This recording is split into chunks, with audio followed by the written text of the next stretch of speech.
The cost of the ruling in Donald Trump's New York civil fraud trial is now rippling across the campaign trail. Not necessarily in his poll numbers, but maybe in his wallet. Fox 5's Robert Moses is here now with a look at the race for the White House. Good morning, Robert. Dan and Tashani, good morning to you. Yes, that's well said. Former President Donald Trump owes a staggering sum every single day until he pays the full amount he owes. He says that penalty is yet another example of the persecution he faces as he pursues the White House once again.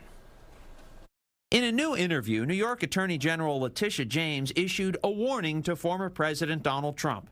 Pay the $354.9 million fine that Judge Arthur Engoron last week said he owes, plus nearly $100 million in interest, or she will move to take his assets. If he does not have funds to pay off the judgment, then we will seek, judgment enforcement mechanisms in court, and we will ask the judge to seize his assets. The former president owes more than $87,000 for each day that he does not pay the penalty for fraudulently inflating his property values. That's more than many Americans earn in a whole year. Last night at a Fox News town hall in South Carolina, the former president compared his plight to that of Alexei Navalny, Russian President Vladimir Putin's most well-known critic, who was found dead in a Russian prison on Friday. It is a form of Navalny. It is a form of communism or fascism.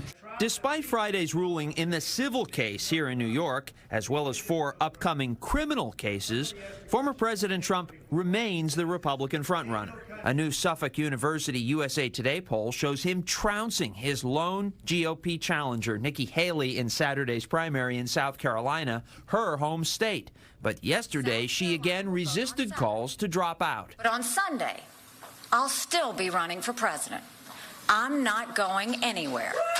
On the Democratic side, President Joe Biden ended January with nearly $56 million in his campaign coffers. That's nearly double what former President Trump ended the month with, about $30 million. So who would President Biden rather face in the general election?